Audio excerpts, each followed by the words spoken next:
Gmail অ্যাকাউন্টে আমার মতো এরকম প্রোফাইল পিকচার কিভাবে সেট করবেন সেই প্রসেসটাই মূলত আজকের ভিডিওতে দেখাবো।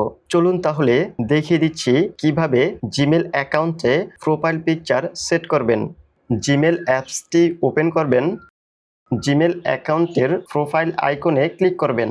এখান থেকে ক্যামেরা আইকনে ক্লিক করবেন। গুগল ফটোসে ক্লিক করে আপনার ফোনের গ্যালারি থেকে আপনার জিমেল অ্যাকাউন্টে যে ছবিটি সেট করতে চান সেই ছবিটি সিলেক্ট করে দিবেন। ছবিটি সিলেক্ট করা হয়ে গেলে ছবিটিকে আঙুল দিয়ে জুম ইন বা জুম আউট করে অথবা নাড়িয়ে ছবিটি যেভাবে বসাতে চান সেভাবে বসিয়ে নেবেন। ছবিটি বসানো হয়ে গেলে নেক্সটে ক্লিক করবেন। দেন সেভ অ্যাজ প্রোফাইল পিকচারে ক্লিক করবেন। এখন ব্যাকে চলে আসবেন।